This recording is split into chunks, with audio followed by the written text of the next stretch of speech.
আফরোজের নির্দেশনায় এখানে executive magistrate Abdullah Mamun এবং পাশাপাশি পরিবেশ অধিদপ্তরের মিকাত ইসলাম এবং পাশাপাশি আপনি দেখতে পাচ্ছেন পুলিশ সদস্যের পাশাপাশি সেনা সদস্যরা কিন্তু আজকে এই অভিযানের সম্মুখ থেকে নেতৃত্ব দিচ্ছেন। আমি একটু দেখাই ক্যামেরায় ক্যামেরায় দেখাই যে আসলে এই অভিযান কিন্তু অভিযান পরিচালনা করছে এবং আমরা পরিবেশ অধিদপ্তর পাশাপাশি জেলা প্রশাসনের কথা বলেছি তারা কিন্তু তোমরা এ ধরনের চালানের বিভিন্ন সোর্স বা বিভিন্ন মাধ্যমগুলো তারা খুঁজছিল।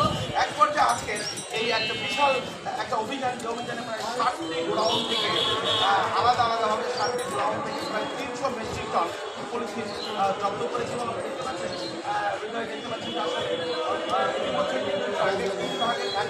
আমি একটু দেখাই ক্যামেরায় এই ট্রাকটি, এই পুরো ট্রাকই কিন্তু আসলে নিষিদ্ধ পলিথিন এবং আমরা দেখছি পুরো ট্রাক লোড করছে।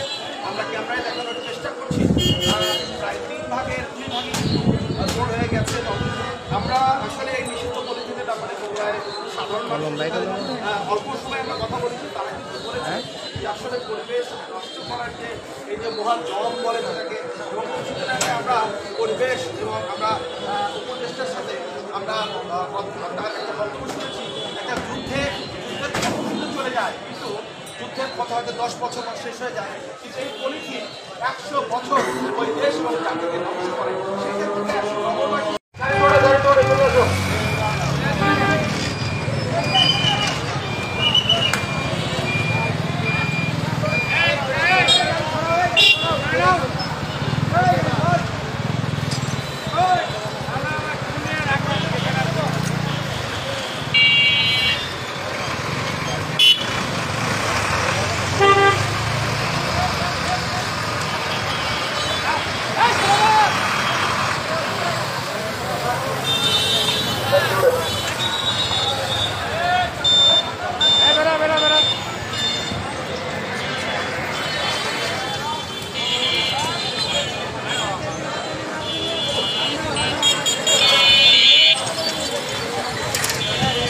বিদায়।